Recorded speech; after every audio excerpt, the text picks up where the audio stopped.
Hola a todos, ¿qué tal? Buenas tardes, buenas noches, buenos días, allí en la parte del mundo donde estáis y parte del extranjero. Bueno, hoy entramos en un tema complicado.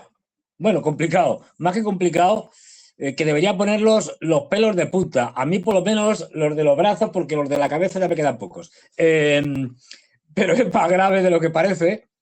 Y es verdad que hemos estado, lógicamente, centrados en las últimas semanas y los últimos meses, desde el 28 de febrero, en el ataque de Estados Unidos e Israel contra Irán y todos los acontecimientos que se han ido desencadenando y fases de esta guerra, ¿no? Ahora estamos justo en una fase en la cual nuevamente, tras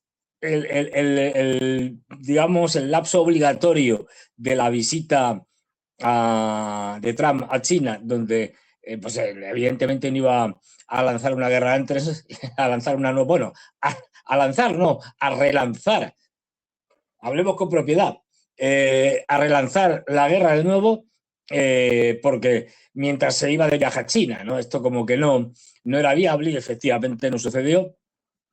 Pero inmediatamente después de que vino, ya ha empezado otra vez a sacar el tema de la guerra y todo apunta a que es muy probable que sea esta semana, seguramente el fin de semana. Ya sabéis que Trump juega porque encima mezcla lo privado con lo público, es decir, y aprovecha este tipo de cosas, de que si ataco o no ataco, dejo de atacar, vuelvo a atacar, para ganar dinero, él y su familia. Es decir, para apostar a corto plazo en la bolsa y en los mercados de petróleo, incluso en las casas de apuestas. Eh, Claro, juega con ventaja porque es el que decide lo que se hace y lo que no se hace, pero bueno, con lo que se están forrando. Él siempre entiende la política como un negocio privado. Pero bueno, por eso digo que seguramente seguirá con declaraciones. De hecho, ha dicho que, bueno, que va a atacar, que iba a atacar hoy, pero que se lo había pensado, y que como le habían llamado los de Arabia Saudí, los cataríes, tal, y no sé si los emiratíes también, o no sé quién más, eh, pues había dicho y le habían pedido que no, por favor, que estamos ahí negociando y tal, y que se puede conseguir algo y tal. Y dice, bueno, venga, va, eh, os, os, os hago esa concesión y no atacó hoy. Luego han salido todos estos diciendo que esto se lo ha inventado, que no les habían pedido, que ellos no le habían pedido nada a Trump, pero ya sabéis que Trump miente constantemente. Yo siempre lo digo, no hagáis caso al 95% de las cosas que dice Trump, pues son mentiras. Bueno, pues seguramente ese ataque se producirá aprovechando, como suele hacer Trump, el fin de semana. Justamente para jugar con eso, para jugar diciendo no va a haber ataque, o va a haber ataque y tal, lo que sea, y lo que hace es comprar y vender bueno, su familia, que se dedica a esto, en ese fin de semana y luego con lo que pasa ese fin de semana, pues ya gana dinero, porque luego va a hacer lo contrario a lo que hayan comprado o vendido su familia y amiguetes en los diferentes mercados. Bien, dicho esto, que esto era esperable, ya sabemos que Trump no tiene otra salida que escalar, porque Netanyahu no le deja y porque, por lo tanto, no puede hacer otra cosa que reactivar lo que parece va a ser primero un ataque nuevamente de aviación contra diferentes puntos, pero que eso no se puede mantener mucho en el tiempo, porque no hay suficientes municiones, y a partir de ahí, y seguramente también hacer algún tipo de nuevo intento de fuerzas de operaciones especiales por hacerse con el uranio enriquecido de Isfahan o alguna cosa de estas, sea de verdad o sea de mentira, para poder cantar victoria al menos. Pero bueno, de esto hablaremos un poquito al final también, pero porque la cosa está muy mal en Europa. Sí, hemos hablado constantemente de que la crisis que ha provocado el cierre del estrecho del Golfo Pérsico es brutal, De hecho, ahora mismo tenemos un montón de países en Asia con racionamientos y con gravísimos problemas. Filipinas, Corea del Sur, Japón, Taiwán, los que me estoy contando, Tailandia, la India, Bangladesh, Pakistán, racionamientos puros y duros, bien sea de petróleo y de sus productos derivados, fundamentalmente el diésel, el combustible para aviación y también el combustible para la navegación. Luego, el gas, luego también, ya sabéis, fundamental, los fertilizantes. Ya se sabe que va a haber cosechas peores este año porque no se está pudiendo utilizar la cantidad de fertilizantes necesarias que antes venían en buena parte de los países del Golfo Pérsico, y que con el cierre del Estrecho de Hormuz no ha pasado prácticamente nada. Igual pasa con el ácido sulfúrico, para un montón de procesos en la minería y separación de los diferentes elementos que están revueltos en el mineral, en la roca extraída. Y también fundamental el helio que es clave para toda la producción de microchips, por citar los más importantes. Todo esto ya sabíamos que, aparte de afectar a Asia, que es el principal afectado, está afectando ya, aunque no nos lo estén contando, y más que va a afectar a Europa. Y que el bombazo nos va a caer de diferentes maneras. Y ya lo han dicho lo de los recortes, algunos dirigentes como Christine Lagarde, etc. Bien. Ahora voy a pasar el foco a algo que ha quedado en segundo plano, lógicamente, que es la guerra de Ucrania. Y la guerra de Ucrania nos está llevando a una situación peligrosísima. Peligrosísima.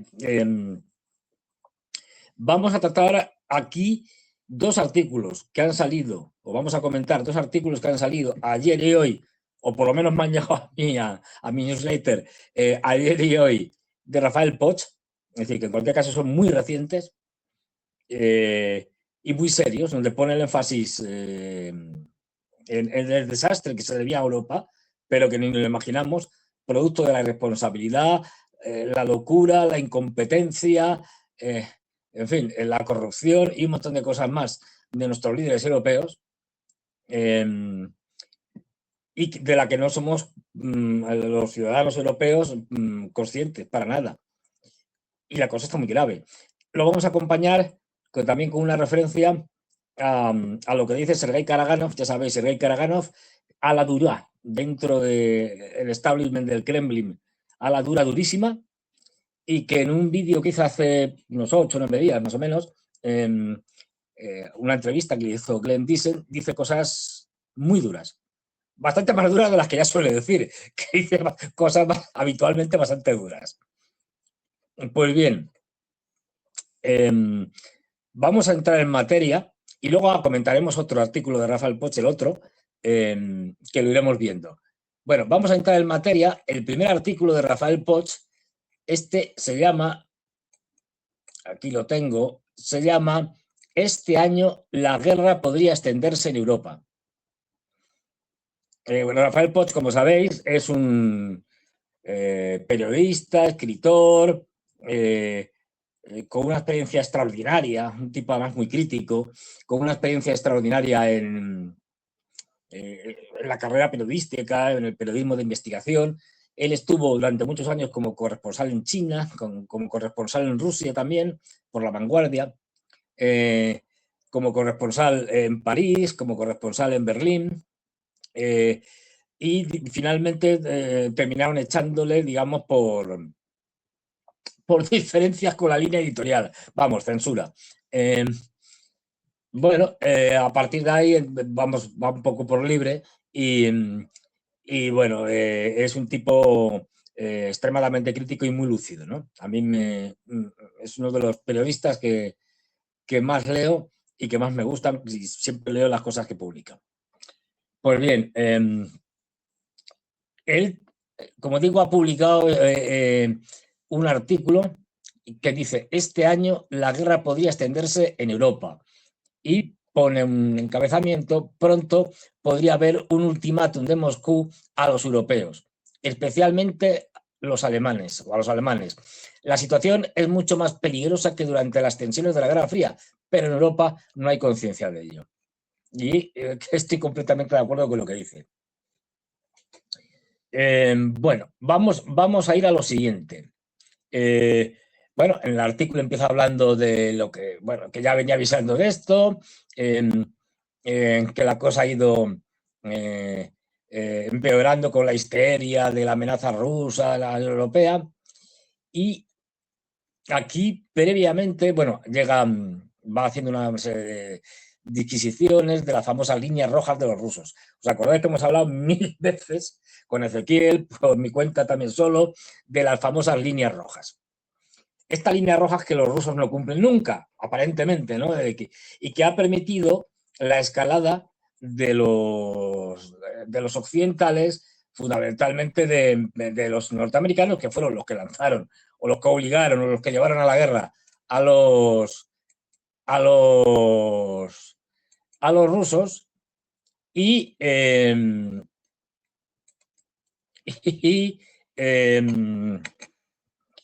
a ver, espera, aquí, los que llevaron a la guerra a los rusos, y han ido luego posteriormente los europeos convirtiéndose en el ala dura de Occidente en esa guerra contra los rusos de la OTAN en Ucrania, de la cual Trump últimamente se está desentendiendo bastante, tiene todo el lío montado ahí entre medio, y bueno, tiene, como hemos visto, una China en este último viaje en el que ha ido allí a hacer el ridículo, no ha sacado nada, no ha conseguido nada, y lo que ha hecho es fortalecer la posición de los chinos. Luego, si acaso, podremos hablar algo de esto. Y, como señala, estas líneas rojas, bueno, que aparentemente han ido siendo incumplidas por el Kremlin, por Rusia, y que ya sabéis, empezaron con que se hacen esto, si mandan tanques, si mandan no sé qué, si mandan no sé cuántos, si mandan aviones, si mandan no sé qué, y ellos no hicieron nada especialmente. Se debe a varias razones, creo yo, de por qué no se han cumplido estas líneas rojas, ¿no? Él también lo señala ya, bueno, hablando de todos los incumplimientos por parte de la OTAN, de la ampliación al este, etcétera, y dice lo siguiente, y ahora hablaremos de ello en profundidad. Dice Rafael Poch en este artículo: todo el mundo reconoce que Rusia no solo lucha en 2026 contra Ucrania, sino también y sobre todo contra la OTAN.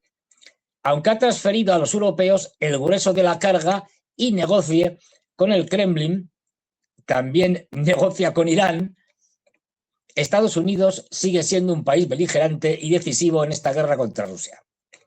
El conflicto ha traspasado todas las líneas rojas de lo que durante la Guerra Fría se había considerado un peligro extremo.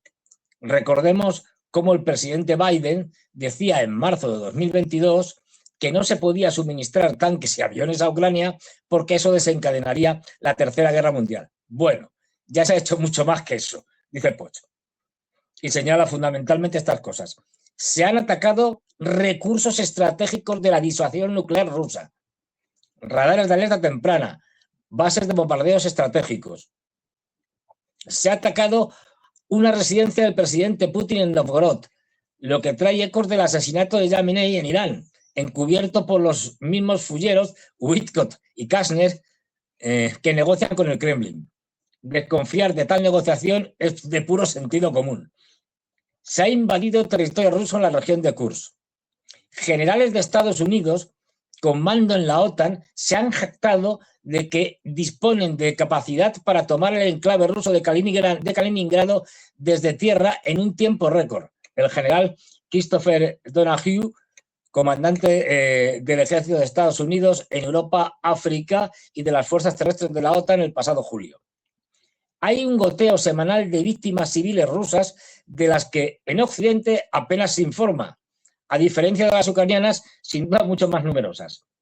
Hay atentados personales en ciudades rusas contra generales en sus domicilios, con coches bomba, 4 de ellos muertos, periodistas y diputados, por lo menos 4 o 5, e indiscriminados contra objetivos civiles, 2 trenes, objetivos en las ciudades lejos del frente, etc. En el mar ha habido atentados contra cargueros rusos y se les acosa con frecuencia. Y todo esto se hace con armas, información de inteligencia, satélites, etcétera, de Estados Unidos, Inglaterra, la CIA, algo reconocido por el New York Times, entre otros, y el MI6. En 2026, Europa ya está en pie de guerra contra Rusia, con una Alemania demente, en primer lugar, que está demostrando no haber entendido nada de su propia historia. Y aquí he citado un artículo anterior suyo, Alemania vuelve a las andadas, Rafael Pogilis. Bien, voy a reflexionar sobre esto muy interesante, muy importante que nos dice. Si todo esto le hubiera pasado a Estados Unidos, ya no estábamos aquí.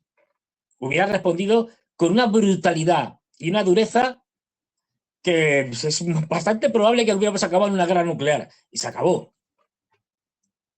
La imprudencia de los norteamericanos y de la OTAN en general es directamente proporcional a la prudencia de los rusos. ¿Por qué Rusia ante todo esto no ha respondido? Que es la gran pregunta del $1.000.000 y que yo me llevo haciendo desde hace mucho. Y bueno, yo creo que se pueden esbozar algunas razones bastante claras. Una, porque no es fácil, quiero decir, entender por qué los rusos no hacen esta, no responden de una manera categórica y siguen haciendo una guerra de desgaste paulatinamente, puede basarse en muchas cosas.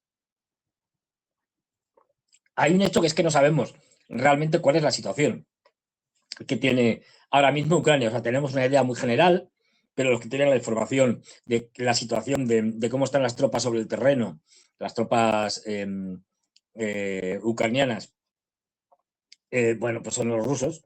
Y en general, cómo está el Estado ucraniano. Es verdad que hay presiones y en esto Trump le está echando una pequeña manita. Es decir, el hecho de que Yermak esté inculpado, haya podido entrar en la cárcel, al final no ha entrado porque ha podido reunir, me parece que son $3,5 millones, y eso que tiene un sueldo de risa, vamos, es decir, que, pero sin embargo dicen, alega diciendo, no, es que tengo buenos amigos, joder, ya quisiera yo tener amigos como estos, como los que tiene Yermak, ¿no? Como sabéis, Yermak era la mano derecha y el titiritero que estaba detrás de Zelensky. Ha habido muchas cosas más, atacando al entorno de Zelensky. También su mujer parece que ahora los organismos anticorrupción dirigidos por los norteamericanos, organismos anticorrupción ucranianos, pero controlados y creados por los norteamericanos, también se están dirigiendo hacia la mujer de Zelensky. Y también la van a imputar. Es decir, el círculo sobre Zelensky se está cerrando, que es una manera de presionarlo. Bien, como decía, son los rusos los que saben cómo está la situación. Veremos, hay una campaña de verano que veremos cuándo empieza de una manera así ya potente, que tiene que romper ahora mismo el equilibrio entre los drones. La situación actualmente es de que los drones en el campo de batalla se han hecho tan superiores, han hecho que la guerra de drones sea tan clave, que es que prácticamente las tropas no se pueden mover, ni de un lado ni de otro. No puedes avanzar. Bueno, ni avanzar casi ni retroceder, es decir, pero es muy complicado todo. Y esta superioridad de la guerra de drones explica los últimos meses de relativos pocos avances por parte de los rusos, que llevan la iniciativa desde hace más de 2 años. Pues bien, puede que ellos tengan información que les esté diciendo que la cosa está a punto, que están a punto de colapsar. Es decir, que ya este verano, con un último empujón, colapsa el Estado ucraniano. y eso les permite ganar la guerra y se acabó. No olvidemos las declaraciones que hizo Putin en la famosa conferencia de prensa del día del 9 de mayo, de la fiesta de la victoria en la Segunda Guerra Mundial, diciendo que él pensaba que la guerra iba a terminar pronto. Lo de pronto tiene muchos matices, ¿no? Pero se entiende que va a terminar pronto es este año. Bueno, pues una de las razones por las que él podría pensar que va a terminar pronto es porque él tiene la suficiente información, cosa que los demás no tenemos, obviamente, de que la situación está muy mal. De hecho, los ucranianos han reconocido una cosa, es decir, los dirigentes ucranianos, los organismos encargados de temas demográficos, etcétera, han reconocido una cosa que nosotros veníamos diciendo. Y que hace que Ucrania sea un estado fallido, pase lo que pase ya. Es decir, que aunque la guerra acabara mañana y sin mayores, y bueno, en la línea del frente actual, da igual. Y es que los propios servicios demográficos, de los censos y tal, de los ucranianos, hablan de que ahora mismo la población que está en el territorio bajo control de Ucrania estaría por debajo de los 25 millones, que es lo que nosotros veníamos diciendo, unos 20 millones aproximadamente, es lo que se estima. Es decir, un colapso demográfico. Da igual lo que pase, va a colapsar el país. Esta podría ser una de las razones, pero hay otras. A ver, hay que recordar que cuando empieza la operación militar especial, esto es una gran cagada, es decir, la operación militar especial en sus inicios, que lo que intentaba era forzar en un movimiento rápido, es decir, con un avance rápido de las tropas rusas en Ucrania, forzar una negociación y que, por lo tanto, Ucrania no entrara en la OTAN. Bueno, pues debido a problemas de error de cálculo, el problema típico de sobreestimar tus capacidades y subestimar las del contrario, ellos pensaban que los ucranianos iban a salir corriendo, las tropas ucranianas iban a salir corriendo, y no es así, no ha pasado eso. Error tremendo. Errores también, y eso lo puedo decir, de inteligencia, de fuentes rusas, es decir, errores de inteligencia gravísimos, como por ejemplo, y de contrainteligencia. Los norteamericanos sabían todos los planes de los rusos al dedillo, lo que iban a hacer y qué iban a hacer, y eso es un tema claramente de una victoria de inteligencia. Sabían hasta toda la gente que estaba en Kiev más o menos preparada para facilitar una entrada de los rusos en Kiev, que fueron detenidos inmediatamente que empezó el conflicto. Toda esa información se la pasaron a los ucranianos. Luego también cómo forzaron al gobierno ucraniano, que estaba dispuesto al final a llegar a un acuerdo, asustado Zelensky de las consecuencias que podía tener todo esto para sí y para sus negocios de corrupciones, y cómo fue forzado a continuar la guerra en marzo con la famosa visita de Boris Johnson, etc. Bueno, todo esto ya lo sabemos. A partir de ahí, Rusia va a estar desnortada porque ya tiene que improvisar sobre la marcha y adaptarse a otra cosa que no sabe muy bien qué hacer ni sabe muy bien qué es. Es decir, hasta que con la llegada de Surovikin ya en el otoño de 2022 se empieza a enderezar la cosa y se decide hacer una guerra de desgaste, porque no pueden hacer otra cosa. Ojo, después de evaluar todas las opciones, no pueden hacer otra cosa. No tienen capacidad para hacer otra cosa. Y primero tienen, porque esto ha salido bien, pero no lo tenían consigo ellos mismos al inicio. Luego, con el paso del tiempo, de la guerra, las cosas han ido cambiando, se ha ido corroborando que esto efectivamente, que Rusia aguantaba, pero ellos no tenían nada claro que Rusia iba a aguantar económicamente, ni que iban a ser capaces de montar una industria de guerra relativamente rápido a nivel macro, como lo han hecho. Y también no tenían claro cuál iba a ser la respuesta de la población. Por eso Putin se resistió todo lo que pudo a movilizar gente. Solo hubo una movilización cuando las cosas iban fatal en el 2022 a la desesperada de unos 300.000 hombres y con muchas limitaciones, y lo que han hecho para poder continuar esta guerra de desgaste y que termine colapsando el ejército ucraniano. Por eso esta no es una guerra territorial, no se trata de ocupar territorios, se trata de destruir al ejército enemigo. Pues bien, lo que han hecho es contratar muchos, contratar un montón de soldados. ¿Y cómo consigues que mucha gente se apunta para ir a una guerra?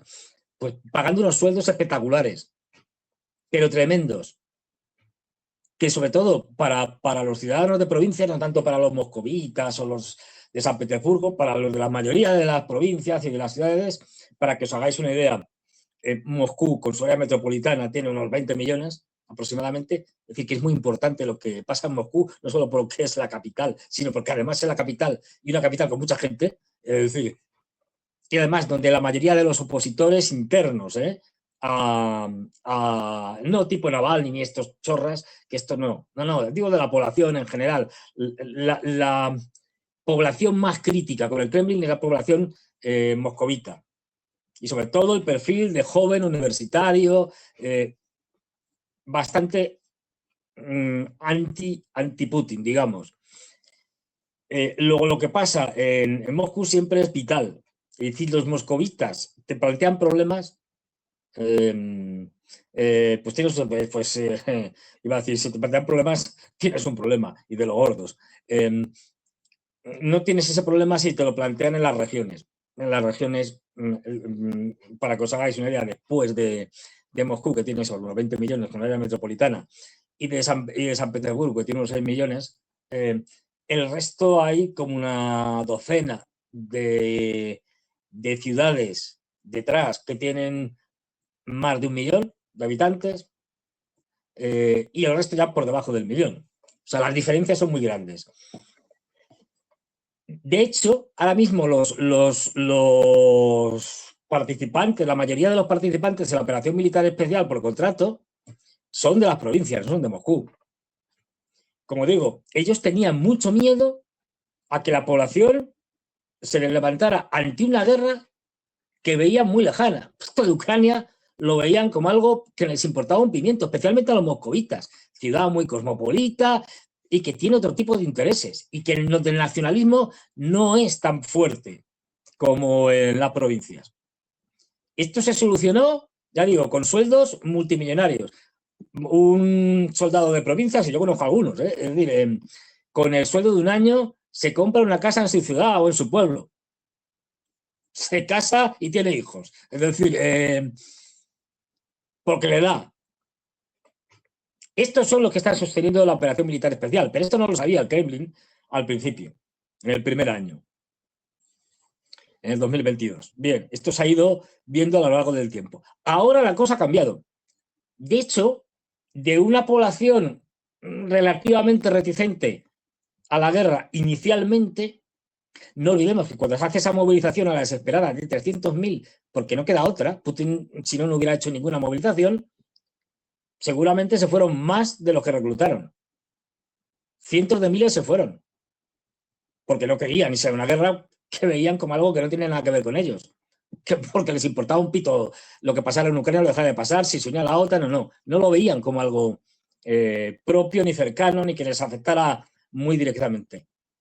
Ya digo, se fueron más. Yo conozco un montón de gente, no conozco a un ruso o una rusa, amigos míos, con los que he hablado, que no conozca a alguien que se fue, porque no quería ser reclutado.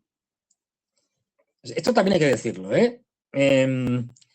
Pues bien, se fueron la mayoría, a Kazajstán muchísimos, a Georgia también muchísimos, a Serbia unos cuantos, en fin, a muchos sitios.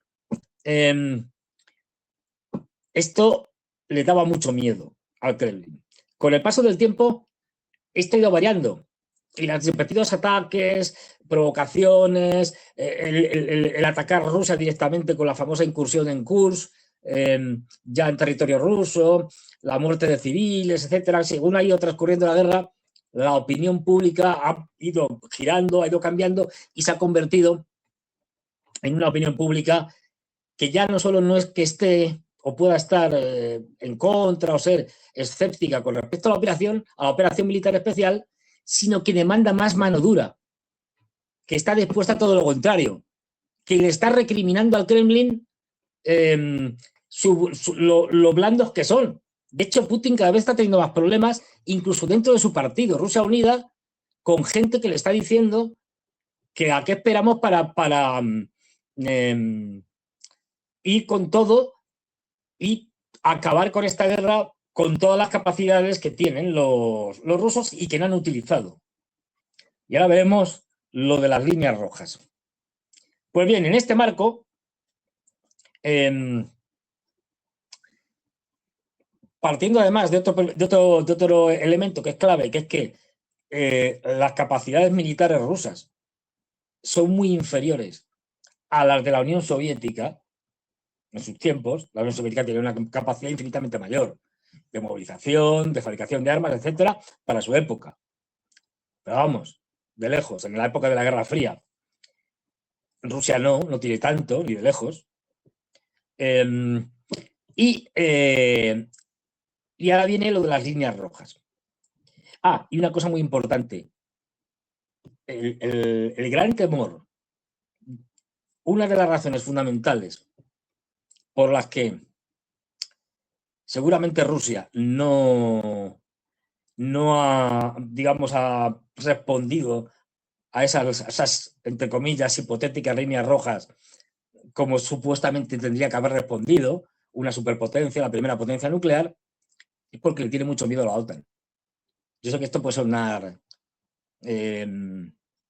a veces raro. Le tiene mucho miedo a la OTAN, porque sabe que si la OTAN, ya no solo lo que está haciendo hasta ahora, se mete directamente, es decir, no solo mandando armas, mandando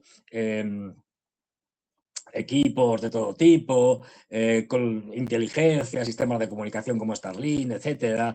No olvidemos que Palantir está funcionando en Ucrania, etcétera. Bueno, pues además de todo esto, se metiera ya directamente con tropas y sobre todo lanzando sus capacidades aéreas y de todo tipo, a pesar de que los europeos tengan unos ejércitos de birria, pero como son muchos ejércitos de birria sí dan. Pues le tiene mucho miedo a eso. ¿Por qué? Pues porque sabe que esa guerra la pierde. Esto podemos discutir, pero eso es lo que piensa, y seguramente con razón, que esa guerra la pierde. Y para no perderla tendría que escalar nuclearmente. Y a partir de ahí, cualquier cosa es posible. Fijaros solo un ejemplo, la de provocaciones que ha tenido en el mar Báltico.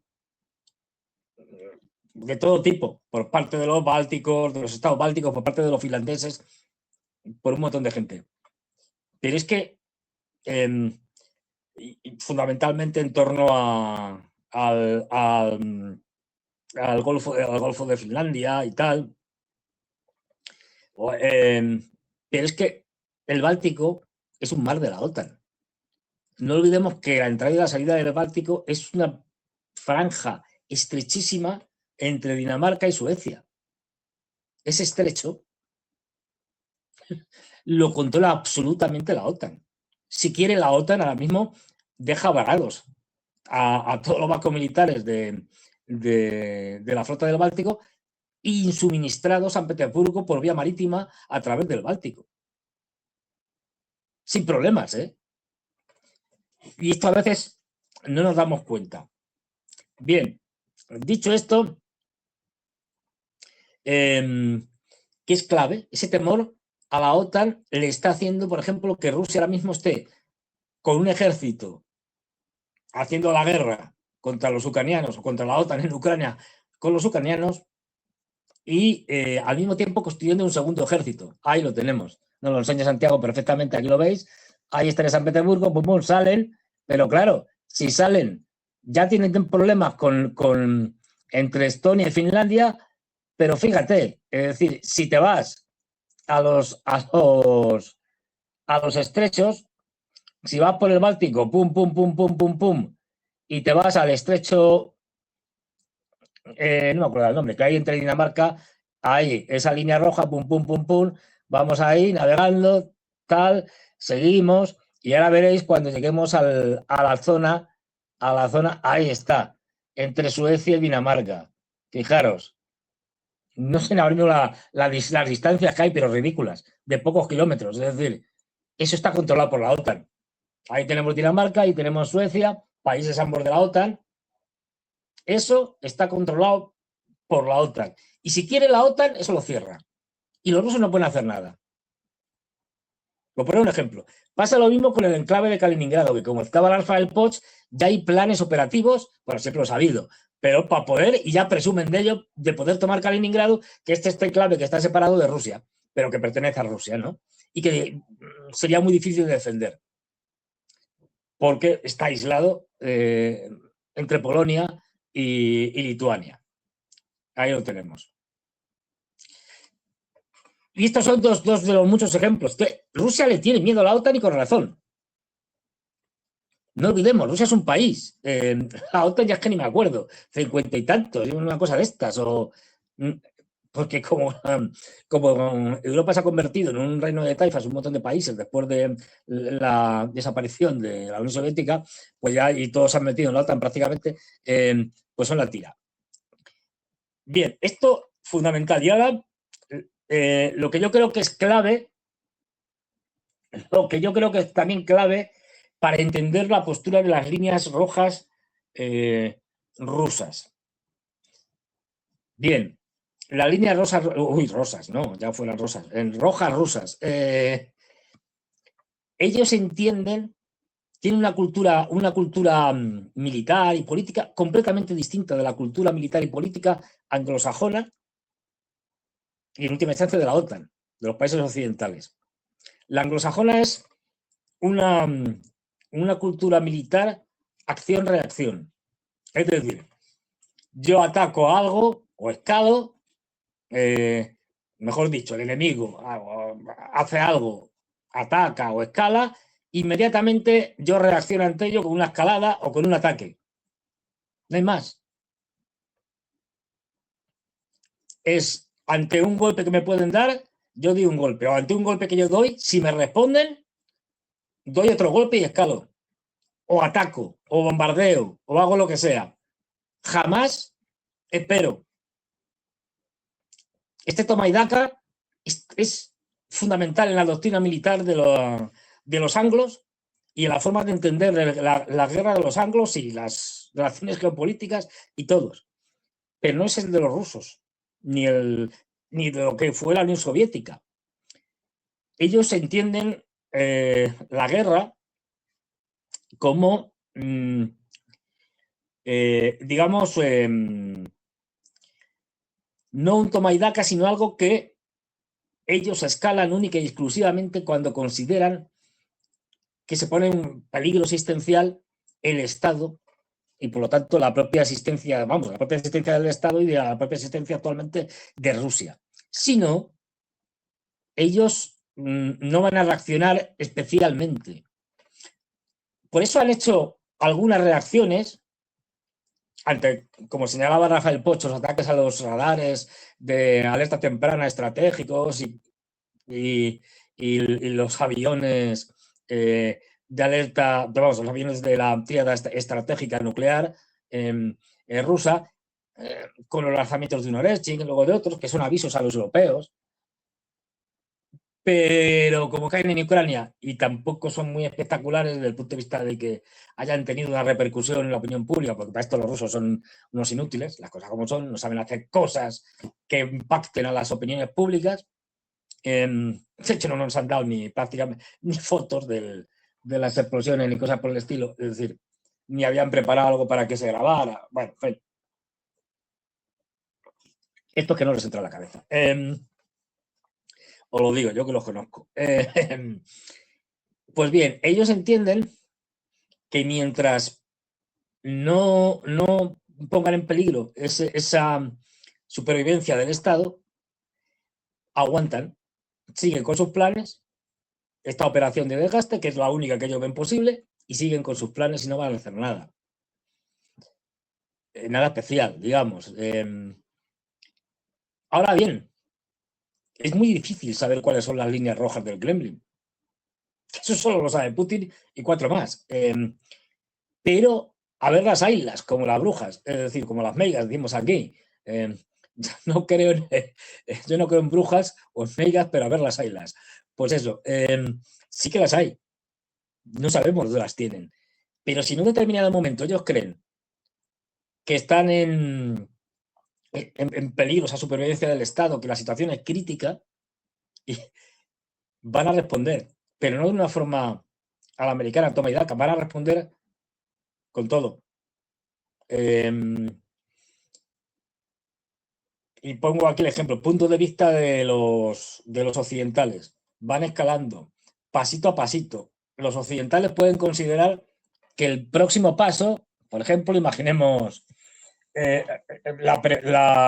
ya no sanciones y tal, que han impuesto ya casi todas, pero por ejemplo, algún tipo de misiles como los que están fabricando o quieren fabricar los alemanes junto con los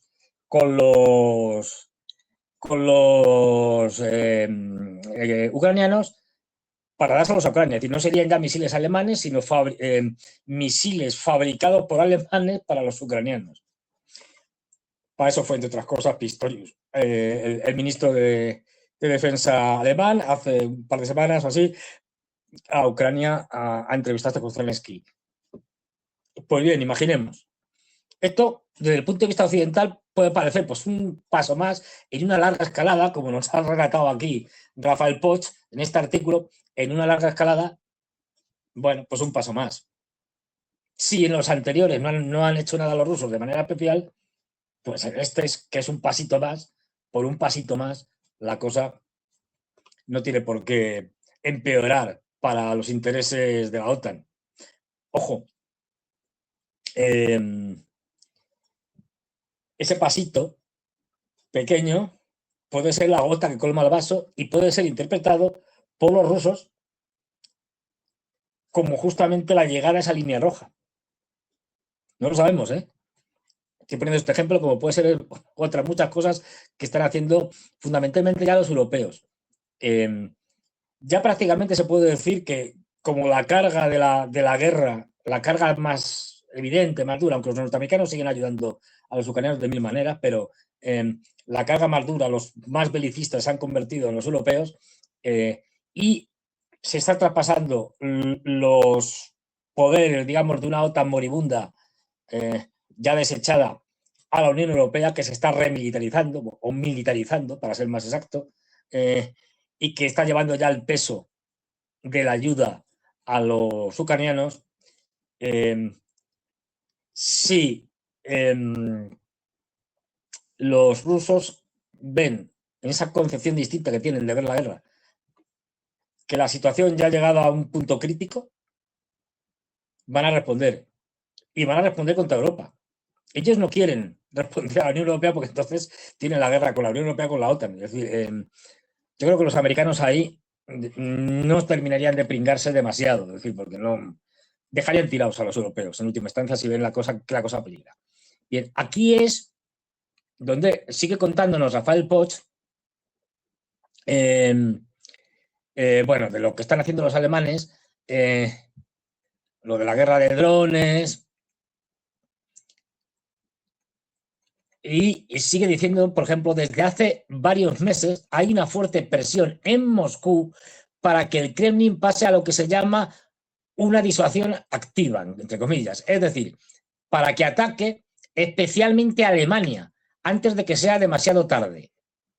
Se está diciendo lo mismo que Putin dijo en su discurso de aquel febrero de 2022 al anunciar la invasión de Ucrania a los rusos.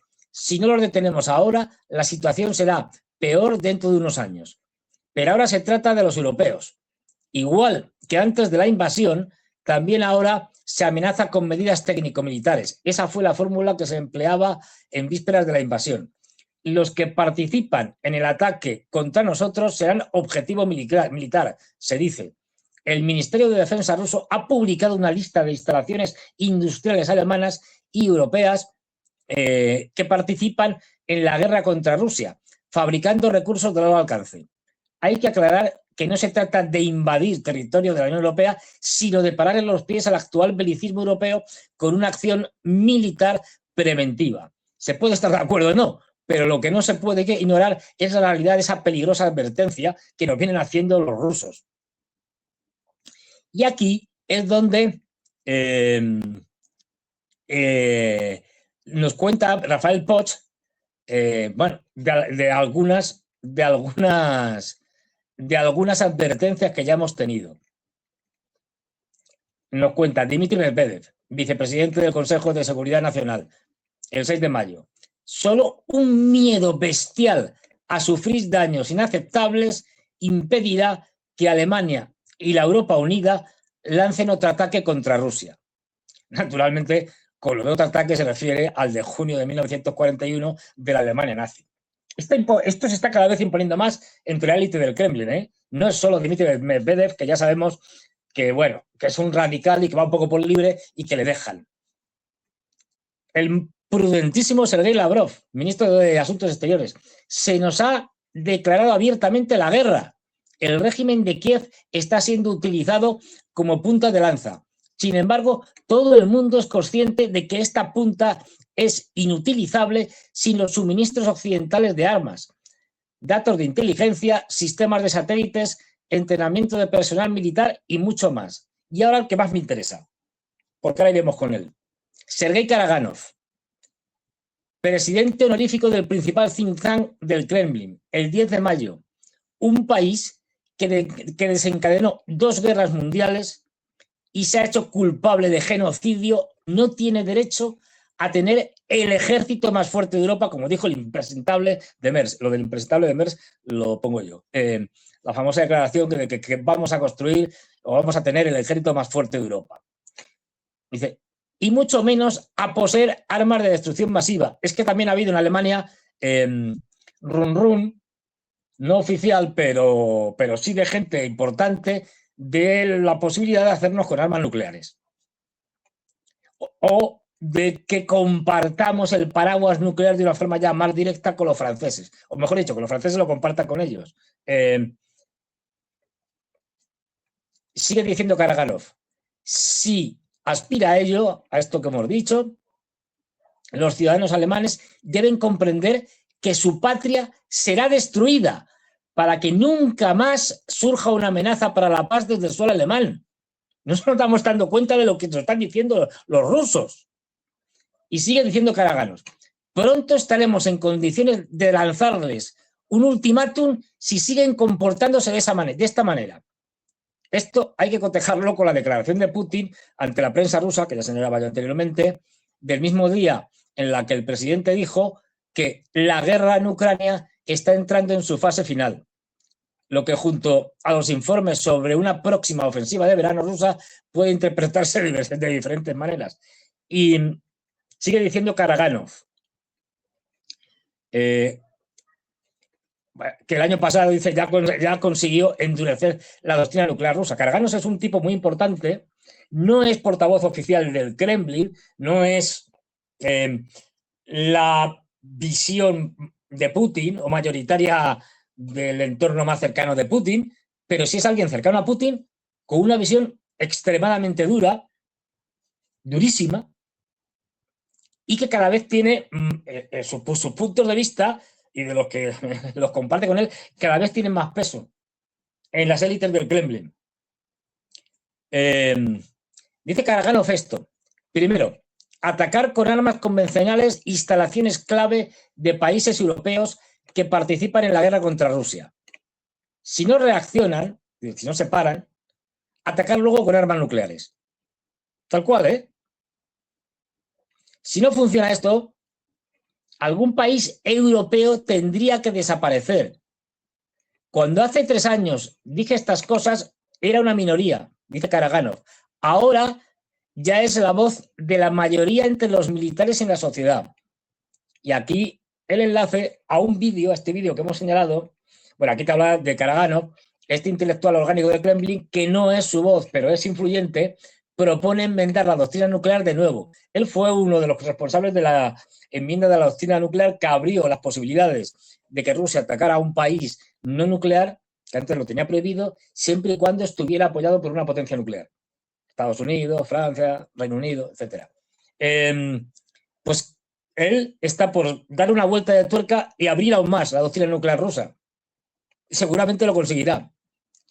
Como digo, como bien dice aquí Rafael Poch, este intelectual orgánico del Kremlin, que no es su voz, pero es influyente, propone enmendar la doctrina nuclear de nuevo, primero contemplando el uso de armas nucleares si un grupo de países más fuertes en lo económico y en lo tecnológico atacan a Rusia con armas convencionales.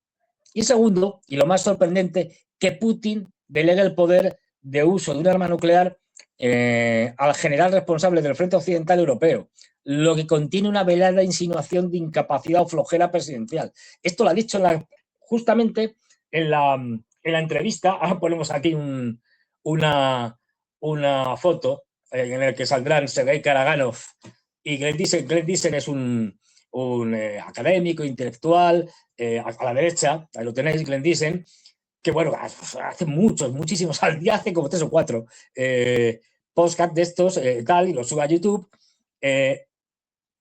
Los tiene con inteligencia artificial traducidos, muchos de ellos, o la mayoría, y el que tenemos al otro lado es Sergei Karaganov.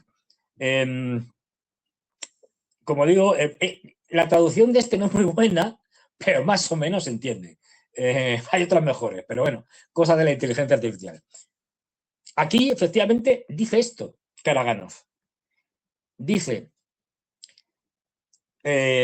no sería mala idea, o sería una propuesta interesante que yo hago, el que el jefe del Estado nunca dice la palabra, el nombre, Vladimir Putin, no. El jefe del Estado lo deja más en abstracto, aunque todo el mundo sabe quién es el jefe del Estado actualmente, ¿no? Pero bueno, que el jefe del Estado delegara, esto que cuenta aquí, la posibilidad de que el general en jefe, nombrado por él para el frente ucraniano, no un general cualquiera, ni siquiera el jefe del Estado Mayor de las Fuerzas Armadas, no, el general, el que sea, pueden coincidir los cargos, pero el que sea, el que dirige las operaciones, el general en jefe que dirige las operaciones en la guerra de Ucrania, tuviera la capacidad de decidir usar todo tipo de armas, incluidas las armas nucleares, sin pedir el permiso del jefe del Estado, porque el jefe del Estado habría delegado en ello. Es decir, esto es gravísimo. Otra cosa es que veremos si se hace, no sé, yo creo que no se va a hacer nunca, porque el jefe del Estado no va a renunciar a esa potestad, pero como bien señala Rafael Poch, es una velada insinuación de que Putin está siendo demasiado flojo, demasiado débil, que se está pasando con su moderación estratégica. Pero es que dice más cosas. Por ejemplo, dice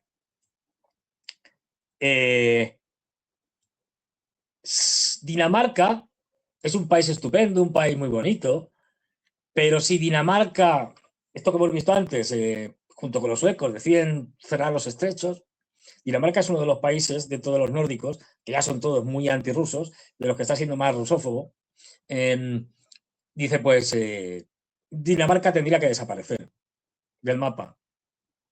Así lo dice, ¿eh? Es decir, Dinamarca, bombazos nucleares y se acabó. Y ya tenemos el estrecho abierto, pero bien abierto. Esto lo dice. Karaganov estaba en esta entrevista, señala, esto tampoco es nuevo, pero bueno, señala que hay que llevar la ruptura con Europa. Él dice, yo soy europeo, yo tengo raíces europeas, hay una revisión histórica desde Pedro el Grande, había que modernizarse, y Pedro el Grande se acercó a los europeos y tal. Él defiende que la civilización rusa es una civilización euroasiática, tiene un componente asiático que es fundamental, y que además hay que hacer ahora un giro hacia Asia, y no solo en lo económico, sino la creación de una cultura rusa donde el componente siberiano sea más importante. Incluso se ha hablado de la posibilidad de trasladar la capital a Siberia, ¿no? Él ya no solo predica una ruptura con Occidente, completa y con Europa. No queremos saber nada de Europa. No, cada vez está abogando más porque esta Europa, que dice él, y en esto tiene razón, es el continente más guerrero de la historia de la humanidad, el que ha generado más guerras, el que ha matado más gente, el que ha hecho más barbaridades, pero con diferencia. Dice, bueno, pues esta Europa, si sigue así, tendrá que desaparecer. Él ya cuenta cosas como que es una tontería quienes piensan que, que una guerra nuclear limitada en Europa, como por ejemplo armas nucleares tácticas, tiene que llevar a una guerra nuclear mundial y a la desaparición de la humanidad. No, los norteamericanos no iban a intervenir nuclearmente ni a sacar, digamos, pecho por los europeos. No, los van a dejar tirados, así que es viable una guerra nuclear contra los europeos. Y se la ganamos porque las fuerzas nucleares de Inglaterra las controlan directamente los norteamericanos y las de los británicos y las de los franceses pues son ridículas. Y además, él parte de la base de que el momento que esta gente viera que les lanzan algún tipo de bomba nuclear a las instalaciones, por ejemplo, militares o de producción de armamento, iban a entrar en pánico. Es una de las tesis que defiende. Dice, los europeos han perdido la cordura. La cordura solo la pueden recuperar con miedo. Y para infundirles ese miedo, no nos queda otra que lanzarles un bombazo nuclear. Y como está diciendo, y esto es verdad, esta posición va ganando adeptos.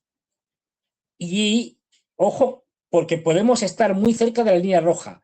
Fijaros que justo, a ver, esto estaba preparado de antemano, porque esto no se hace así, no se improvisa, pero 2 o 3 días después de las declaraciones de Putin en la rueda de prensa posterior a la fiesta del 9 de mayo, de la victoria de la Gran Guerra Patria, hace el lanzamiento del Sarmat, el misil intercontinental más avanzado y más peligroso de la historia.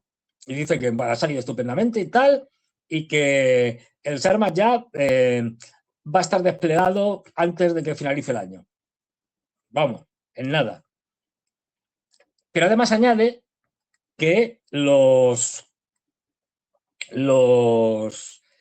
Oresnik, estos misiles que han sido utilizados 2 veces, pero haciendo ataques cinéticos, es decir, acumulando unas barras seguramente de aleaciones de tungsteno con otras cosas que obviamente desconocemos, unas barras de algo, es decir, han impactado en modo submuniciones contra diferentes objetivos y como tienen acumulado una energía cinética tremenda, las explosiones que generan y la capacidad de penetración es enorme. Bueno, pues esto, que ya lo sabíamos, también se suponía que si le puedes poner una carga de estas, le puedes poner algo, entre comillas, más fácil, como puede ser una carga nuclear. Bueno, pues por si alguien lo dudaba, lo dijo. En esa misma entrevista o declaración donde explicó que las pruebas del Sarmat que habían salido estupendamente, también nos contó que los misiles de alcance intermedio, como los Oresnik, que tienen unos 5.000 kilómetros, unos 5.500 kilómetros de alcance, es decir, que pueden llegar hasta las Islas Británicas sin problemas, pueden llevar cabezas nucleares. Esto no es casualidad. Esto es un indicio que viene a reafirmar que la presión sobre Putin y sobre el Kremlin por parte del sector duro cada vez es mayor. Y que la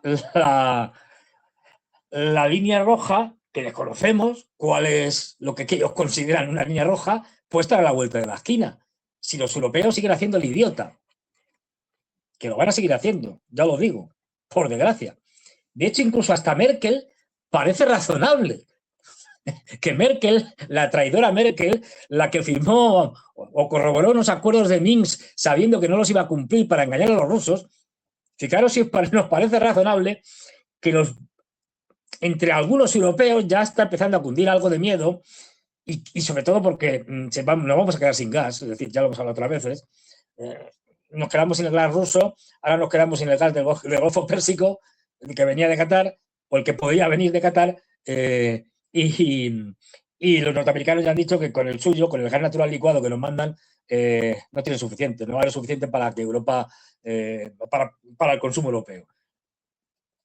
Así que también Putin amenazó, no lo ha cumplido todavía, de que otra de las cosas que podían hacer es que todo el gas natural licuado que siguen comprando los europeos y que dicen que van a dejar de comprar el año que viene, se lo corten ya y la debacle.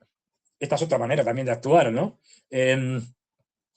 Pero por el momento nada de esto se ha cumplido, porque no sabemos cuáles son esas líneas rojas. Pero, ya digo, una pequeña escalada, tal y como está la situación ya, que puede decir, hombre, si con todo lo que han escalado ya los europeos, los aviones que mandaron, los tanques, la artillería, de todo, una cosa más, bueno, pues esa cosa más, que a nosotros nos puede parecer insignificante, a ellos les puede parecer esa gota que colma el vaso.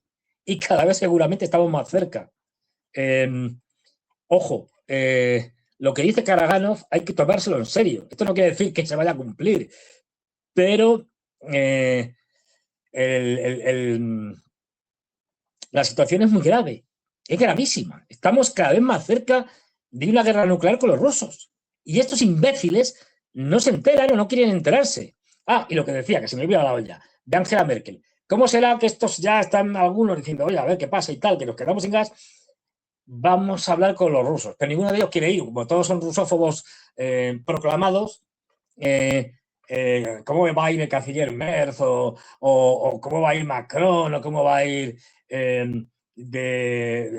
pues yo que sé, von der Leyen, en fin, aparte de que serían gente que los rusos seguramente no aceptarían como interlocutores, pero cómo van a ir de enviado especial, porque la idea que está ahora mismo fraguándose, hay una reunión a finales de mayo donde en teoría se va a debatir todo esto, bueno, en teoría no, se va a debatir todo esto, el enviar un comisionado especial, un enviado especial, solo para esto, para dialogar con los rusos. ¿Y qué dice Merkel? Porque una de las personas que ha sonado ha sido Angela Merkel. No, que vaya Angela Merkel, ha dicho Angela Merkel, que vaya vuestra familia. Es decir, yo no pienso ir, pero que, oye, no lo ha dicho así, pero lo que ha venido a expresar es, mira, sois unos puñeteros cobardes, el que tiene que ir es algún líder de la Unión Europea en ejercicio, no alguien jubilado, como yo. Aparte de quitarse el marrón de encima, pero venga, aquí ya no soy nadie. Que vaya Merz, que vaya, no dice los nombres, pero que vaya Macron, que vaya von der Leyen, que vaya la Calas, bueno, la Calas la fusilan si va allí directamente. Que vaya alguien que tenga poder en ejercicio. No sean ustedes cobardicas. Es decir, bueno, ya ha dicho que por supuesto ya no va a ir. Ni de coña, vamos. Que ni borracha. Entonces, en esas estamos. Pero ojo, nos la estamos jugando. Y los avisos ya vienen por muchos lados. Por muchos lados. Finaliza el artículo de Poch, y ya nos vamos al otro, para no enrollarme yo más, con lo siguiente. Lo que hay que preguntarse, como dice Neo, es si los dirigentes de la mayor potencia nuclear del mundo aceptarían una derrota en el terreno militar convencional con las exigencias de los europeos que se desprenden de ello. Es decir, si Rusia, hablando de Rusia, se resignarían a la pérdida de su estatus de gran potencia y a la posible desintegración de la Federación Rusa sin recurrir a un ataque nuclear para evitarla. La respuesta es una pregunta retórica, o una afirmación retórica. Es decir, está claro que no. La situación es mucho más peligrosa que durante las tensiones de la Guerra Fría, pero en Europa no hay conciencia de ello. Termina diciendo Rafael Bosch con toda la razón del mundo. Nos la estamos jugando y estamos viendo, fíjate el desastre, que la conmoción de la economía mundial, la crisis económica mundial que está generando la guerra del Golfo, pero como esto se desate, lo de la crisis de la economía mundial que está generando la guerra del Golfo es un juego de niños si al final los rusos deciden que los europeos nos hemos pasado de rosca y que hemos pasado ya de verdad una línea roja de la que tenían? Vamos al otro, porque me enrollo como las persianas, en fin, rápidamente, el otro artículo, sacado hoy mismo, me parece que ha sido, aquí lo tengo, ¿dónde está? Un momento, a ver, yo tengo el ordenador aquí enfrente, ahí está, la derrota de Trump en Irán. Por eso me ves así mirando y tal, aparte de que estoy cegato, pero bueno, cosas de, bueno, a ver, iba a decir cosas de verdad, mentira, si yo llevo gafas desde los 14 años, pero bueno, a ver, que no veo por aquí, aquí, vale, para atrás como el cangrejo, un momento,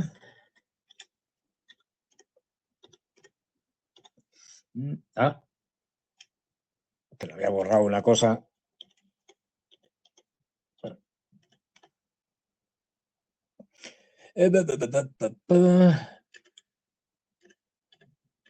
Vale.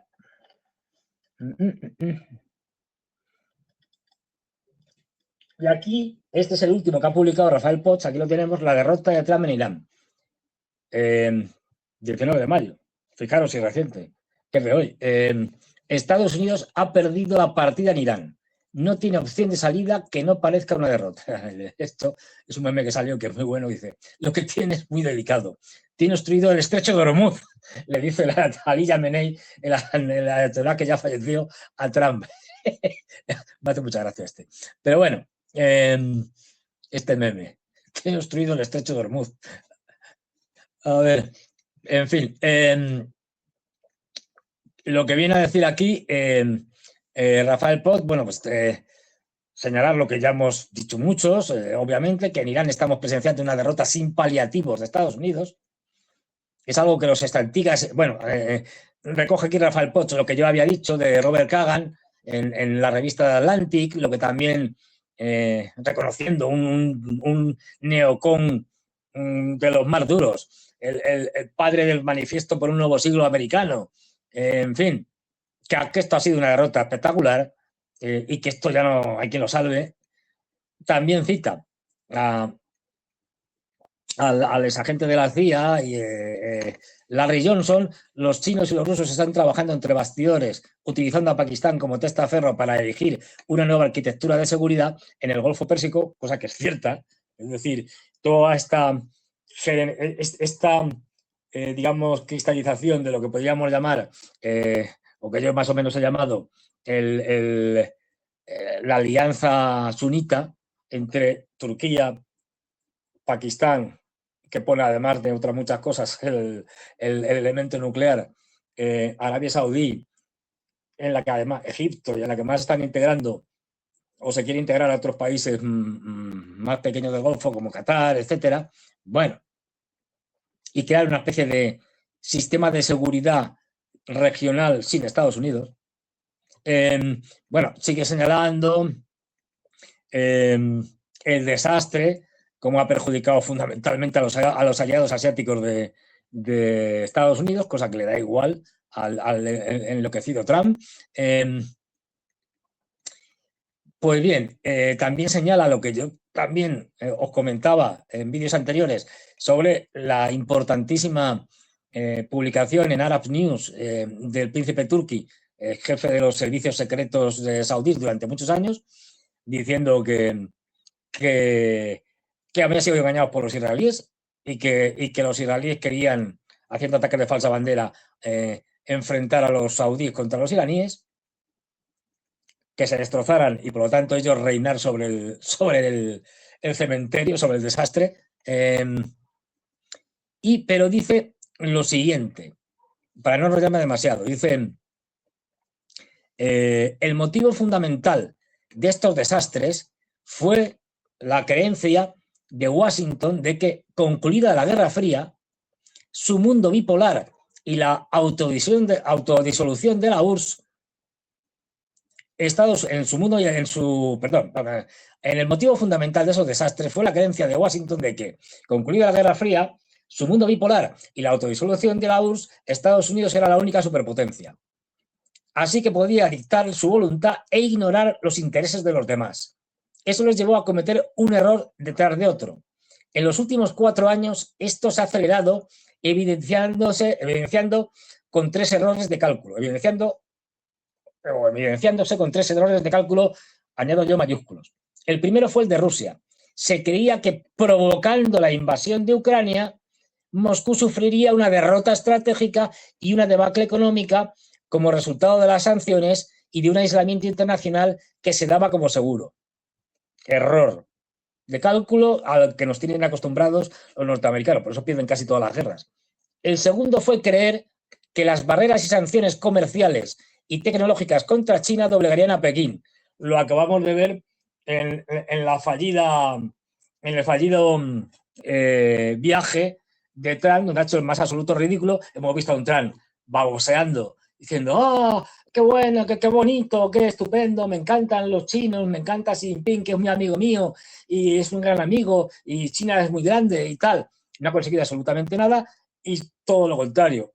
Ha sido una cuasi visita protocolaria donde los chinos han demostrado que hacen un poco lo que quieren y que son el nuevo hegemón en prácticamente muchos aspectos ante una decadente. No olvidemos la frase de Xi Jinping, que tuvo que salir rápidamente a, entre comillas, justificarla Donald Trump, la frase de Xi Jinping diciendo que lo que es obvio, pero que bueno, que lo diga Xi Jinping y se lo diga a Trump y a los suyos, de que Estados Unidos es una potencia en declive, y tuvo que salir diciendo, no, pero se refería a la época de Biden. No se refería a la época de Biden.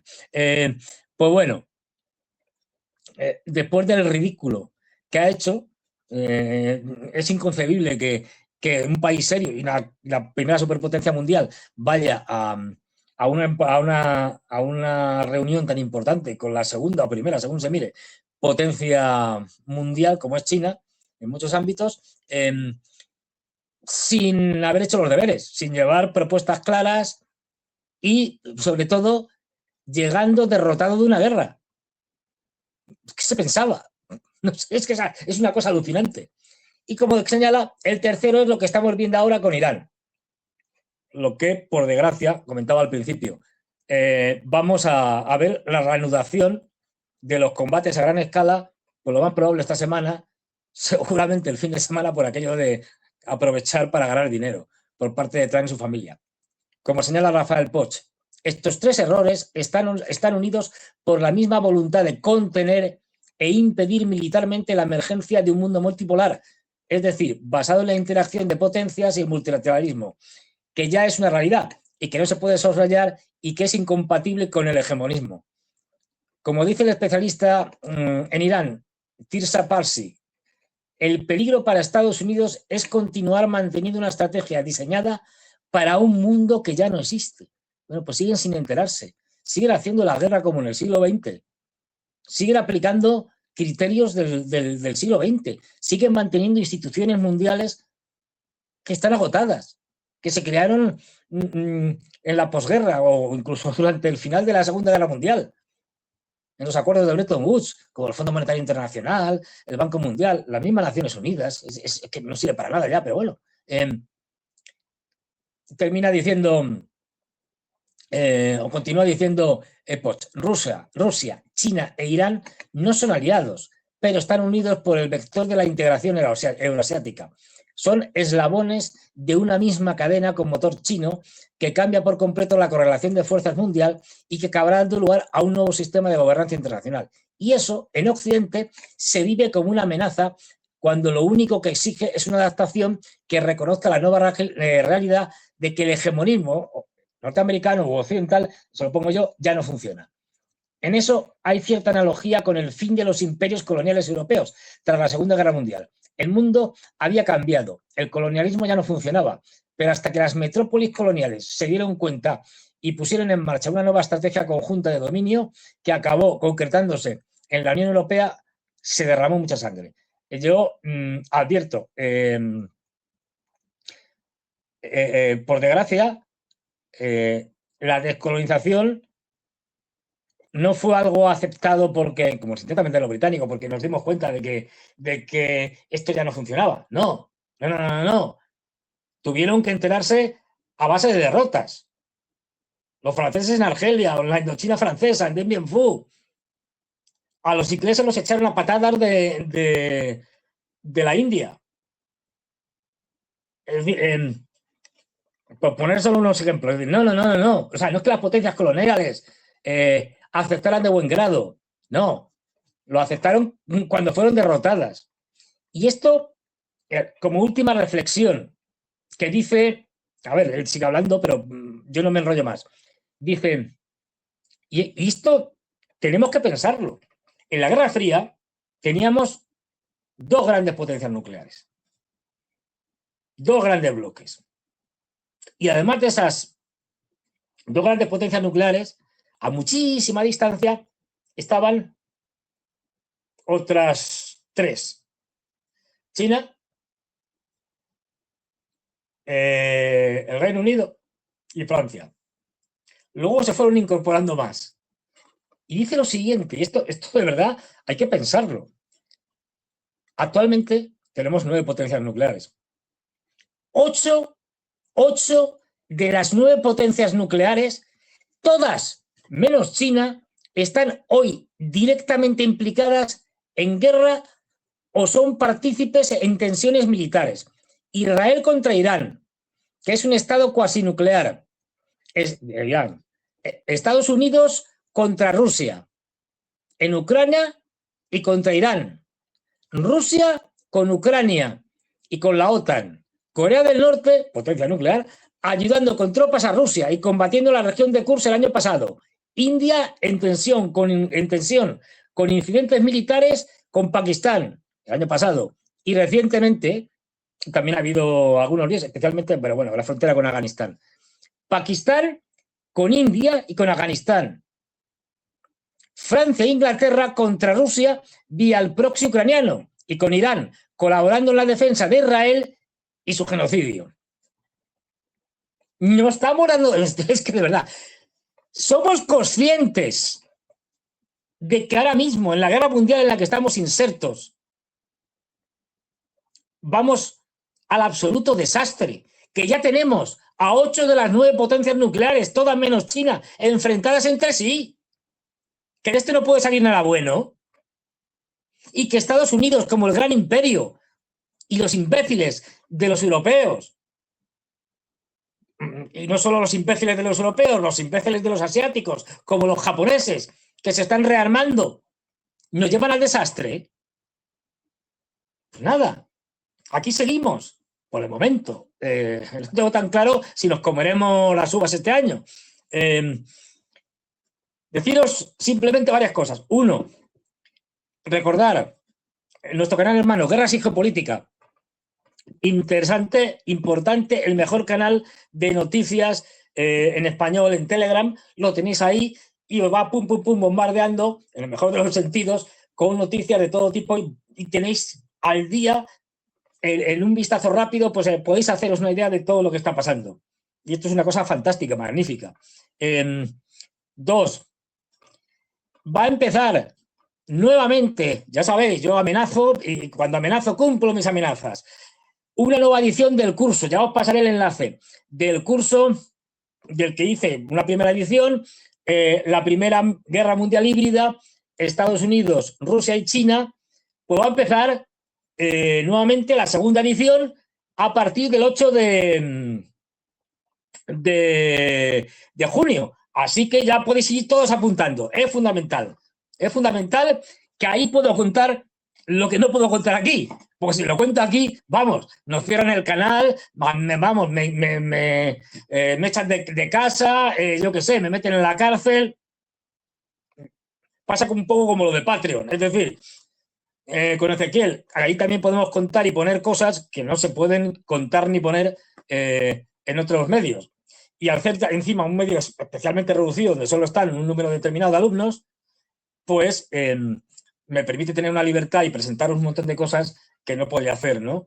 Y al mismo tiempo que ir actualizando día a día en cada una de las charlas a los Fidel Castro, ya sabéis que yo me enrollo como las persianas y que deberían durar 2 horas, pero generalmente duran 4 o 5. Sí que ir metiendo información, documentos, en fin, un montón de cosas. Y lo que digo siempre, es decir, likes, muy importante, compartir fundamentalmente con amigos, bueno, con amigos, pero fundamentalmente con enemigos, ¡pum! Y luego poner, a ver, qué cosas, escribir cosas, este calvo, pesado, tal, lo que sea. Me pregunta aquí Maika Iglesias 1185. ¿Tiene arsenal la OTAN para una guerra con Rusia? Sí y no. La OTAN sí, claro que tiene. Es decir, pero quien la tiene fundamentalmente es Estados Unidos. A lo que juega Karaganov, o lo que dice, es que Estados Unidos no se va a pringar por Europa arriesgándose a ir a una guerra nuclear contra Rusia, que sería la extinción de la humanidad, tanto de los norteamericanos como de los rusos y del resto de la humanidad. Luego los va a dejar tirados. Bastante posible. Es lo que hace siempre Estados Unidos, dejar tirados a sus aliados cuando no les conviene. Lo hace permanentemente, como he visto muchas veces. Ahora bien, la parte europea de la OTAN, es decir, el arsenal nuclear de los británicos y de los franceses, ¿es capaz de plantarle cara a los rusos? No. Es decir, no tienen, se hayan borrado del mapa. Es decir, sí, ellos podrían meterles alguno. Deben tener cada uno, ahora mismo no me acuerdo, pero 250 por ahí. Misiles, en teoría, solo tienen capacidad para lanzarlos, tanto británicos como franceses, desde submarinos nucleares. Y solo tienen 4 cada uno. De esos 4, lo habitual es que les funcionen 2. A veces solo les funciona 1. El resto están en puerto y los están reparando, mantenimiento, etcétera. No están en condiciones para mismo para hacer frente a Rusia y plantarles cara. Luego la parte europea de la OTAN no, que es a lo que quiere, a lo que va Karaganov. Y habéis visto que encima se centra con alguien que no tiene armas nucleares. Porque ahí entraríamos en la solidaridad de los europeos. Si no ataco a los británicos, ni ataco a los franceses, pero ataco a los alemanes, que no han aprendido de la historia, ¿se van a arriesgar los franceses y los británicos a ir a una guerra nuclear que va a significar el fin de Gran Bretaña y de Francia por Alemania? Pues Karaganov piensa que no. Yo también pienso que tampoco, pero vivimos en un mundo de chiflados. Es decir, tenemos unos líderes desquiciados y no sabemos dónde termina su desquicie y dónde su instinto de supervivencia comienza. Esto es muy difícil. Si hay alguna pregunta por ahí más. Aquí.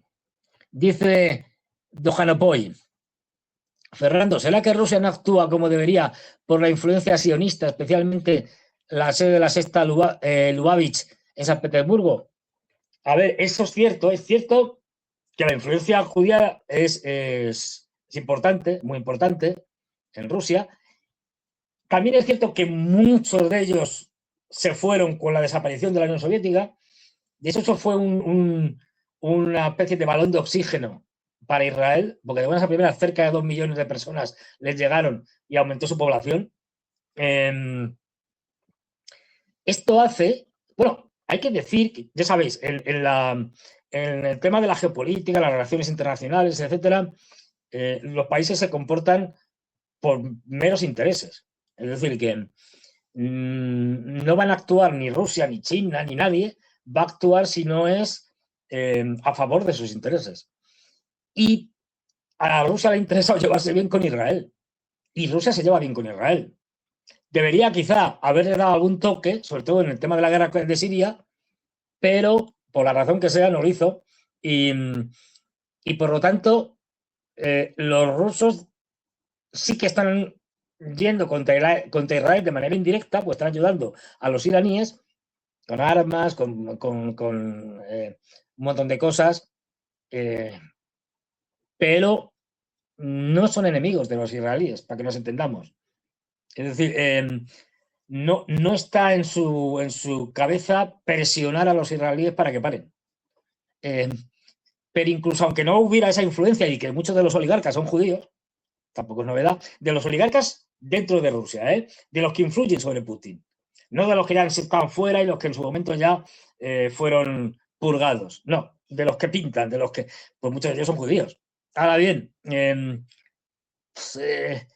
la influencia del lobby judío, yo creo que en Rusia es importante como en todos los lados, pero ni de lejos llega a lo que es en Occidente, no digamos ya en Estados Unidos. Y sobre todo, ya digo, es que las relaciones a Rusia no le ha interesado nunca provocar al Estado de Israel ni estar enemistado con ellos. Yo sé que esto suena duro, Rusia no va a hacer nada, ni China tampoco, especialmente en favor de los palestinos, porque significaría crearse unos problemas en Oriente Medio que no están dispuestos a tener. Algo poder hacer diplomáticamente y tal, pero más allá de eso, o de algunas, o vetar resoluciones en la ONU, cosas así, pero no se van a enfrentar a Israel enfrentar de manera dura, con sanciones económicas, por ejemplo. No se van a enfrentar con los israelíes por eso. Desgraciadamente es realismo político. Y es como juegan así todos, Por eso yo siempre digo que las geopolíticas o las relaciones internacionales es una de las cosas más sucias que hay en el mundo. Una de las cosas más sucias que hacemos los seres humanos. A ver, pues no sé cómo va, si hay alguna pregunta más, cómo vamos de tiempo. Pues como yo siempre, si no por Santiago, yo aquí, vamos, os dormís todos y os seguí hablando. Pues Santiago, si no hay nada más, me despido, pero sigo dando la tabarra. Ahí sigo dando la tabarra el miércoles, o sea, mañana, con Ezequiel. Mucho de lo que hablar. Venga, me voy. Hasta luego. Chao.